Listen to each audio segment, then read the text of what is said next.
So in a lot of ways, this paper is really related and dovetails a lot with Vasco's work. My paper is titled Manufacturing Revolutions, Industrial Policy and Networks in South Korea.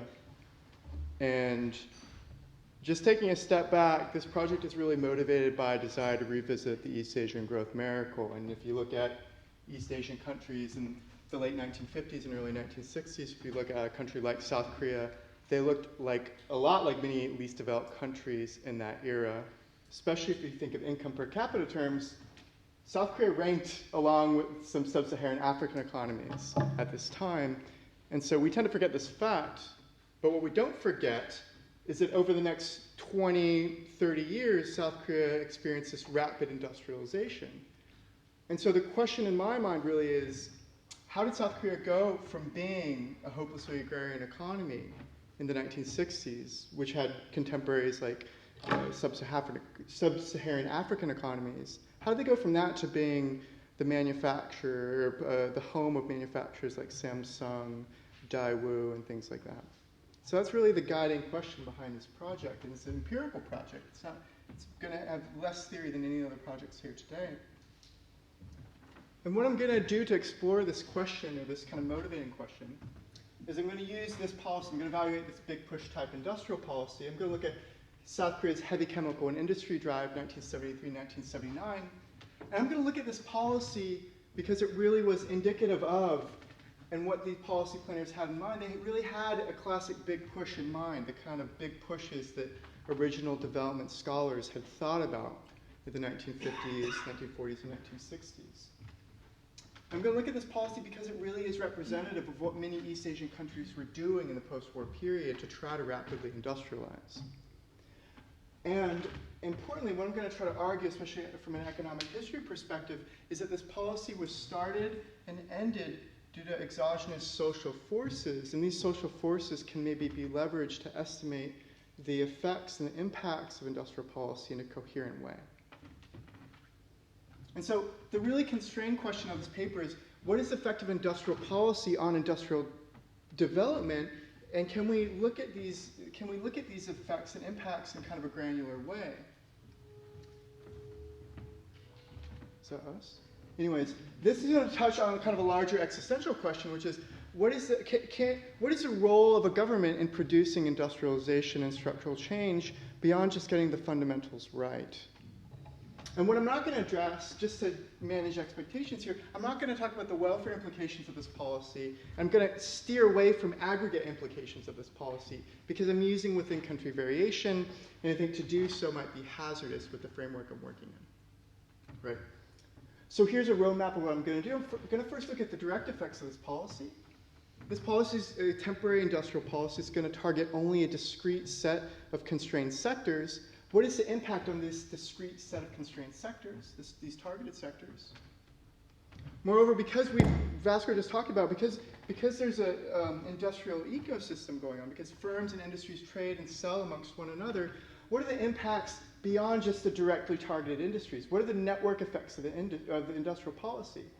How does industrial policy spread through input-output linkages in the way that was envisioned by classic development economists like Albert Hirschman and the like?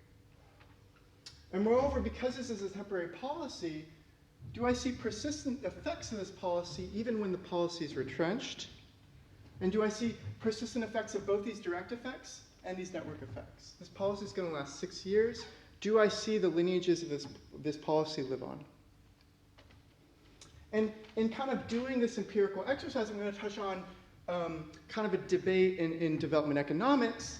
You have this, on one hand of this debate, you have scholars like Chalmers Johnson, Robert Wade, Alice Amsden, people like this, who really argue that industrial policy played a fundamental role in producing the East Asian growth miracle economies and the post-war growth experiences of many developing countries.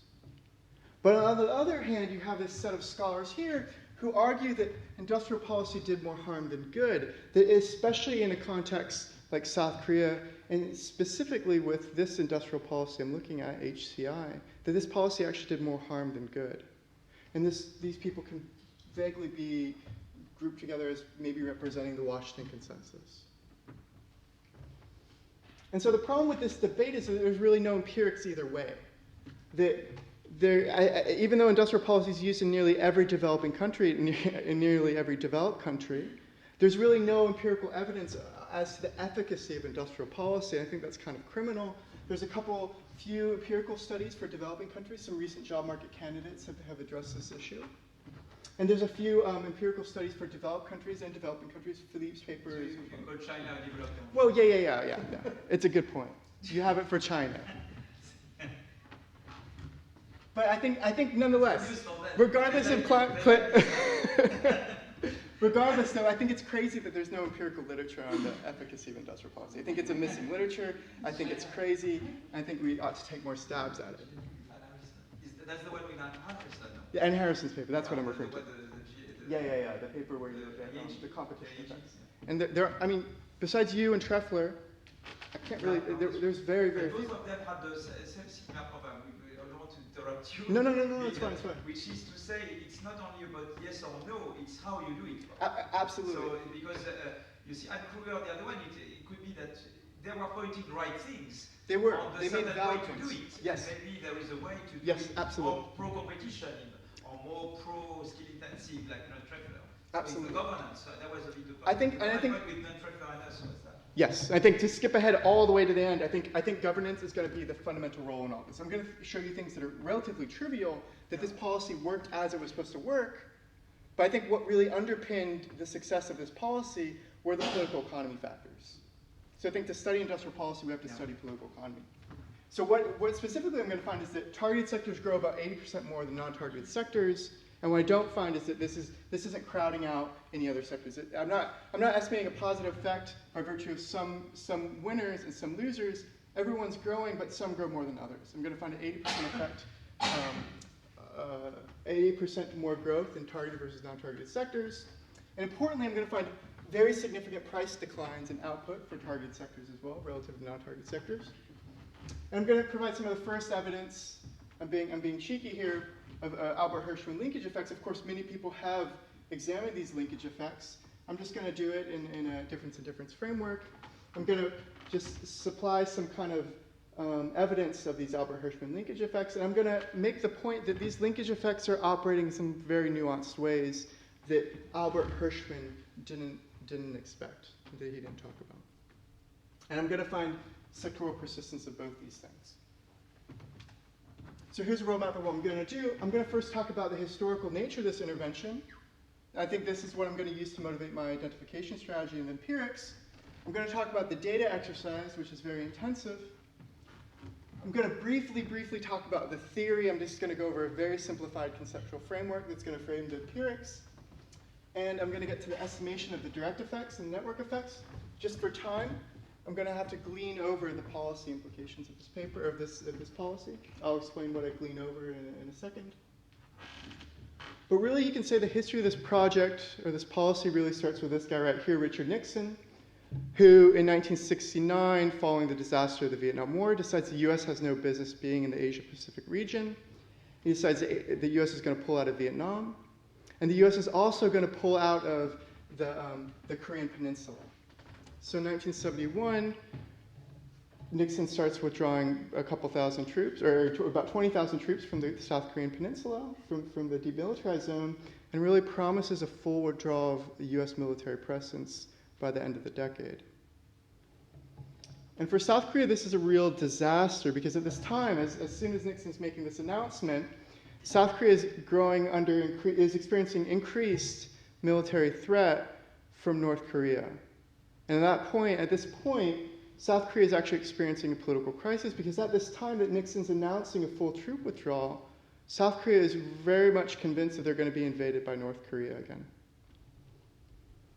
And so this is a security disaster that really throws South Korea into a military and domestic political crisis.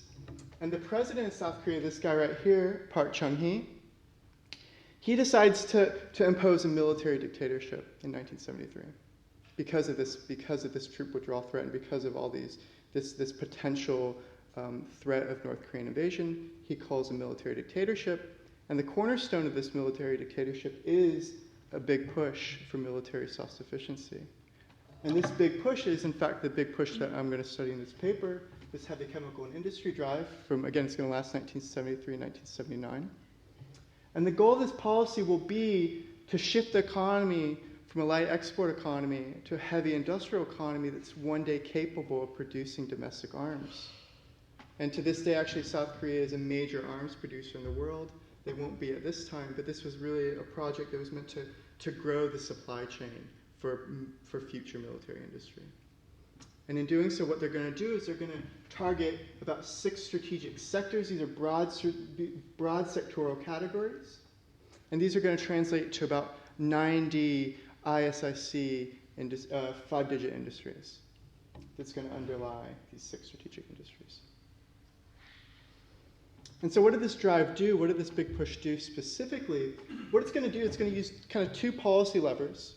It's going to use investment subsidies and trade policy to kind of steer resources to these strategic sectors. And they're going to really lean on the subsidies. They're going to really lean on the investment subsidies, funnel them through the Korean Development Bank, and throw cheap credit at these strategic sectors. But what they're also going to do is they're also going to use trade policy to also steer resources towards these sectors. And what I find in this paper is that instead of actually using a lot of protection, instead of protecting the output markets for the treated sectors, what they're instead going to do is they're going to cut input tariffs for the treated sectors.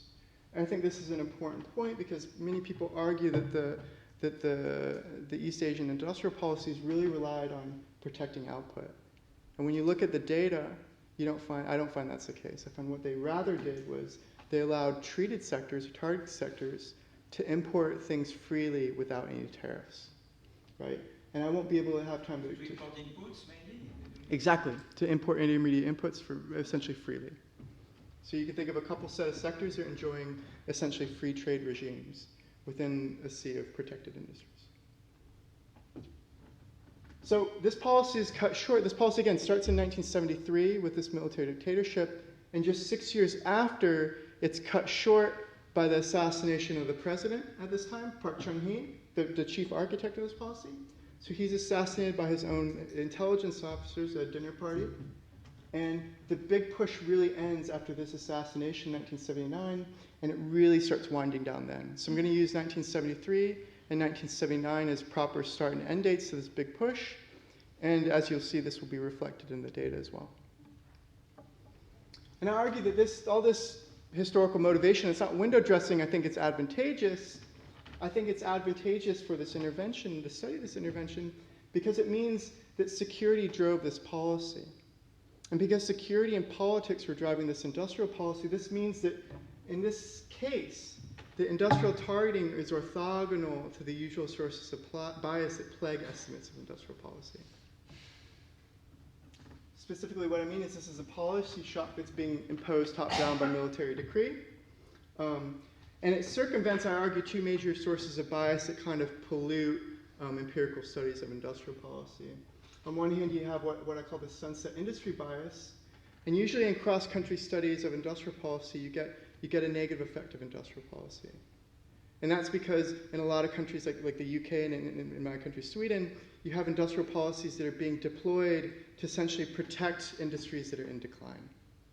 And so when you estimate the effect of industrial policy using a large panel of countries, you get this kind of mechanical negative bias between the use of industrial policy and the effect of industrial policy on growth. And that's usually, these things are usually polluted and caught up in estimates of industrial policy.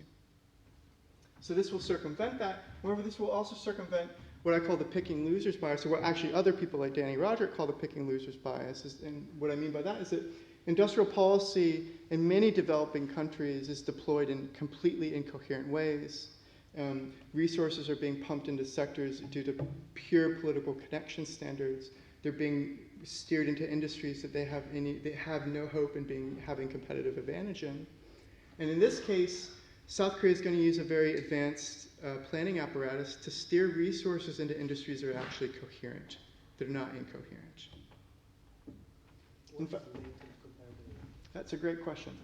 So that means industries that could potentially be competitive with enough capital. How do you define? So they had some of their own calculations. But you can think of an industries where, with enough capital, their international prices can be such that they can be competitive on the international market. I think that's what they were thinking in their heads. And you can actually see these types of calculations if you crack open the planning data. You can have that. That's kind of what they had in mind. So they had an idea of how to do it. Yeah, they had an idea. So they want to protect strategic industries. They want to be a military powerhouse. They want to have domestic military industrial complex. But they know all the set of strategic industries. Like if I look at the procurement data from his project, you see missiles and nuclear warheads. They realized very early on that they can't produce missiles. They don't have the technologies or any kind of latent comparative advantage in producing missiles. So they're going to use the planning apparatus to kind of limit the scope of sectors with which they target and only target feasible industries. I'm going to call that industries with latent comparative advantage, which I could talk about later. Is it in terms of scale? What you talking about? Yeah, no, they were very mindful of increasing returns to scale as well. Yeah. Which if you would think with enough capital, the prices decline rather rapidly. Of course, I'm going to avoid talking about increasing returns to scale because in a couple slides I talk about a model that's constant returns to scale. But yeah. So one reason why people don't study the East Asian growth miracle is the fact of data constraints. And for many East Asian countries, you have little machine-readable data. You don't really even have firm data at all or plant-level data at all. And most data is in hard copy form and stuck in archives. And so what this project has entailed is kind of a big archival digitization effort where I'm going to combine 4 different sources of data. The main source of data for this project is going to come from the Korean industrial censuses, which are going to be digitized from actually a US archive, but they come from a Korean archive too. This is going to be the main source of data. This is going to be just a conventional industrial census thing with outcomes like output, capital, wage bill. Actually, the capital measurements are very, very detailed and very good. It's going to have inventories, material costs, all sorts of things like that. It's going to span 1973 to 1986. So it's going to give me a couple years before the start of the policy. This policy starts in 1973, and it's going to actually go, the panel I'm going to construct is going to go even after the policy is retrenched. So I'm going to look at the effects before and after this policy.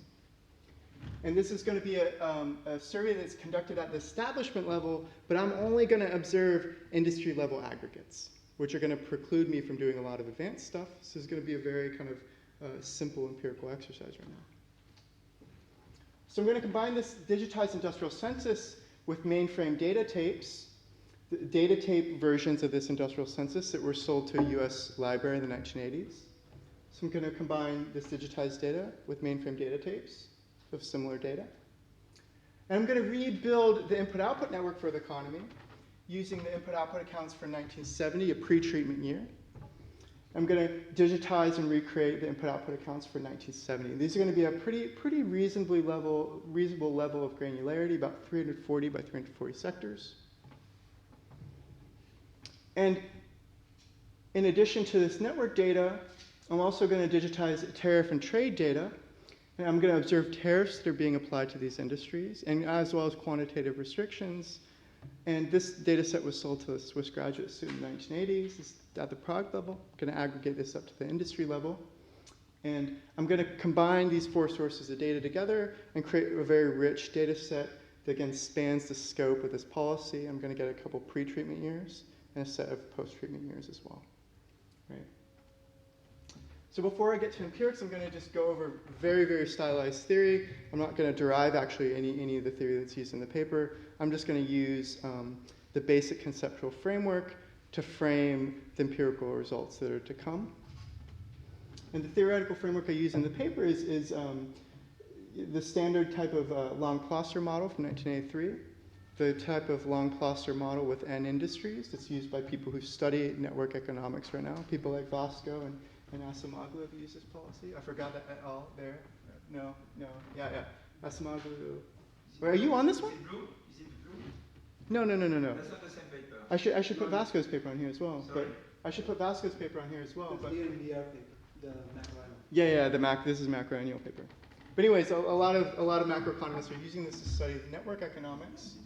And I'm going to use this paper because it really captures the richness of the input-output economy with very, very limited assumptions. And it's going to give me 3 testable predictions as to the effects of this policy through the input-output space. And it's going to be, this economy consists of n perfectly competitive industries. Each industry creates one product with a constant returns to scale technology. These end products are consumed by a representative agent who also has Cobb-Douglas preferences. And each industry is perfectly competitive. It's very, very simple. And I'm going to conceptualize industrial policy in terms of wedges. I'm going to think of, you look at this end sector economy. This economy is going to be populated by a bunch of distortions. These distortions are going to act as effective taxes on intermediate inputs and capital. And what a planner is going to do, and what the planning apparatus of South Korea is going to do, it's going to apply subsidies to these sectors, which is going to be tantamount to the planner removing these wedges or removing these taxes on intermediate inputs and capital for the treated industries. So this is just how I'm going to conceptualize industrial policy in this framework. They're going to simply think of it as the planner removing these two wedges or these two taxes on intermediate inputs and capital for treated industries. And that's how this policy is going to operate in this model. Oh, it always screws up this arrow. So the implications of there's going to be 3 implications of this policy in general equilibrium. These are the 2 wedges that are being lowered for a treated industry. We can think of a treated industry like steel, I right here. So you apply these 2 subsidies to steel output grows. And if you think of a forward-linked sector or downstream sector like automobiles, a sector that uses steel in its input process, this forward-linked sector will expand because steel is now cheaper. There's an output shock to steel. So that means automobiles have cheaper inputs, and that in turn, automobile industries will expand as well. Right? That's very simple. But again, these two policy levers are going to be applied to steel. What does that mean for the upstream sectors? An upstream sector, we can think of it as ore, a sector that's supplying to steel. In a closed economy, with just capital subsidies being applied to steel, steel grows, and in turn that would be a demand boon for the ore industries of this world in a closed economy. But because the government is essentially allowing steel to import inputs freely from abroad, this means steel is expanding and buying more inputs potentially from abroad that might compete with the domestic ore industries of the world. So while the policy is going to be potentially positive for these forward-linked or downstream industries, the automobile manufacturers of the world, this policy might actually create a negative demand shock vis-a-vis import competition to these upstream sectors of the world, to the ore industries of the world. And these are the things I'm going to try to look for in the empirical results. And I merely use this theoretical framework, this conceptual framework, because as you mentioned, you don't have weird things going on through input-output space. You have very clear directionality of the policy effects downstream and upstream. Right? So now for the estimation. So the econometric setting for this policy is going to be very, very simple. I'm merely going to trace the differential evolution of treated versus non-treated sectors before and after the implementation of this policy. Right? So specifically what I'm going to do is I'm going to have a flexible difference in difference estimator. It's very, very simple. I'm going to have a dummy indicator of whether you're targeted or not, a dummy indicator of whether you appear in the government's plan for all the sets of industries that they're choosing to target. You're going to get a 1 or a 0. And this is going to be interactive with a time variable, a time dummy as well. And this is essentially going to estimate the difference at every point in time between treated and non-treated industries for every year relative to 1972, for every year between 1970 and 1986. So I'm essentially going to estimate difference in difference effect for every year before and after the policy to kind of give you a sense of the dynamics of the implementation and the effects of this policy. Yeah? I know you don't want to go into wealth, but how is this financed? It's being financed through a lot of Japanese loans, some World Bank loans. They're being funneled into the Korean Development Bank, but they're really throwing together a bunch of different external, a lot of deficit spending. But there is non-trivial amounts of Japanese capital that are going in as well as kind of miscellaneous World Bank loans, much to the World Bank's chagrin. No increased taxation for the final demand, or There's some, but not in serious ways yet. Yeah. So I'm going to estimate this. I'm going to show you this beta coefficient. I'm not going to show you any tables. I'm merely going to plot the dynamic difference in difference effect through time. And this will give you a sense of the effects of the dynamic effects of this policy. So this is an industry level study, so I'm going to include industry level fixed effects, time fixed effects, and I'm going to control flexibly for a bunch of pre-treatment characteristics for each industry that I think might be correlated with unobserved productivity changes. And these are going to all be interacted with time dummies as well. Right. So what I would usually do here is show you the effects of these policies, right? I'm telling you that there's two policies that are being used by the planner. The planner is using investment subsidies and trade policy to steer resources to these sectors. And what I would usually do at this point is show you what are the policy effects of this. Do you actually see that these policies are binding? Do you see investment subsidies and investment responses by firms vis-a-vis this policy going on? And do you see input subsidies changing as well? I do find that in the paper. You do observe that massive increases in capital investment in equipment, things like that. And I show you that indeed input tariffs and quantitative restrictions are being really, really cut severely for treated industries versus non-treated industries.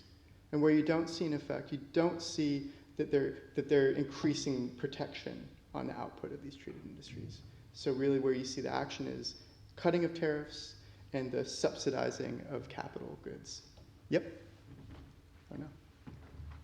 But I won't have time to get into that. But I don't think that's a non-trivial thing. I don't think looking at policy is just, it's not window dressing. Because I think a lot of times when you're implementing industrial policy in developing countries, you actually won't find any effects here at all. You actually won't observe, a lot of that capital might be consumed. It might find its way into Swiss bank accounts. At this time, the Philippines was pursuing similar industrial policy, and surely a lot of the capital subsidies that went to treated industries went straight to, like, you know, the consumption of status goods and went to building Imelda Marcos's shoe collection and things like that.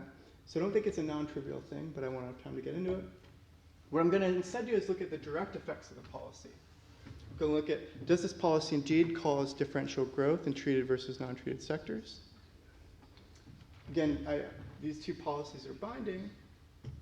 Do you see that there's going to be growth in these treated sectors? And a lot of people, there's a huge literature, an older literature in development, which argue that there actually weren't many positive effects of this industrial policy. But indeed what I find is that this industrial policy had some very positive effects on industrial output for treated relative to non-treated sectors. See, value shipments, that's my measure of output, but I can use things like gross output or value added. Output dramatically increases for treated industries relative to non-treated industries. These are the betas from the difference in difference regressions I showed you before. I'm merely plotting the differences. And there's little evidence of pre-trends. The policy kicks into place right after the policy announcement, and growth starts almost immediately, almost following the next year. And there's sustained growth all up into the assassination of Park Chung-hee. But even after the policies start to be retrenched, you still see these sectors are producing more than other sectors. So there's some evidence of persistence even after this assassination occurs, and even after these policies are retrenched. And these things show up in measures like labor productivity as well. But this might not all be that convincing because, as I told you, they're investing a lot in capital, so mechanically you might just have labor productivity increasing. But on the other hand, what's really interesting is that you see things like output prices decline very, very rapidly for treated versus non-treated industries. You see that there might be some evidence of some pre-trends here, but really I think what the kicker is, you see output prices deeply, deeply falling for treated versus non-treated industries. So industrial policy is rapidly reducing the price of things like steel and things that are being used in other manufacturing of other products in the economy. I think this is important because I think it's documented that this actually isn't the case when you use industrial policy in many countries. So you aren't getting this price effect. And here you're getting this price effect. And the source of this price effect, I need to dig into this a little more, but I actually have some results that might suggest that this might be being driven by productivity gains as well. So to show you these things, I want to get to the network effects now. I want to see if the steel industries of the world are growing, if these treated industries are, yeah, 5 minutes? Okay. What are the network effects of this policy? How are these price effects percolating through the economy? And really the point, what I'm going to do empirically here is essentially compare industries that are differentially linked in the input-output space to the treated industries. So industries, I'm going to look at the black industries, they're differentially connected to the red targeted industries right here. This is just the 1970s input-output network for the South Korean economy plotted. So I'm going to build a measure for forward linkages, which is just going to encompass basically the share. You think of a downstream sector like automobiles, a forward link sector. The degree to which they're exposed to the policy is going to be reflected in this forward linkage measure, which is simply a reflection of the share of I's inputs that are being purchased from treated industries. And conversely, I'm going to have a backward linkage measure, which is merely going to be a measure for the ore industries of the world, or the downstream or the upstream sectors of the world. And this is going to essentially reflect the degree to which ore's output is being sold, ore's total output, the share of ore's total output that's being sold to treated industries. And these are going to capture the direct linkages from industries to the treated industries, from external industries to the treated industries. But as you alluded to in your studies, Vasco had alluded to, these are just 1 degree connections to the treated industries. There might be n-degree linkage effects from a treated industry to a connected industry. That is, you might have an ore industry of the world, you have the targeted steel industries of the world, or it's affected directly by what's happening in the steel industry, but they might be affected through a whole bunch of intermediary sectors and connections that are also occurring throughout the economy. So I want a measure that captures the total linkage effects between the treated industries and the non-treated industries, the networked industries. I'm simply going to appeal to the Leontief inverse, and I'm going to build essentially total linkage parables to these direct linkage measures, which I constructed before. Right? These are going to be constructed vis-a-vis the Leontief inverse of the input-output tables, which were used to construct the direct forward and backward linkages. Right? And so recall the 2 predictions from the model.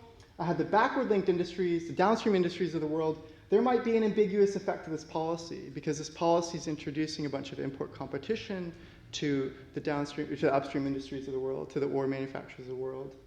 That they might be exposed to import competition from abroad because steel is now being allowed to import a lot of ore from abroad. And at the same time, I have this other prediction, prediction 2, which says that steel grows, and steel growing is going to be a positive boon for the forward link to the downstream sectors, the automobile industries of the world, who are going to benefit from having cheaper prices and things like that.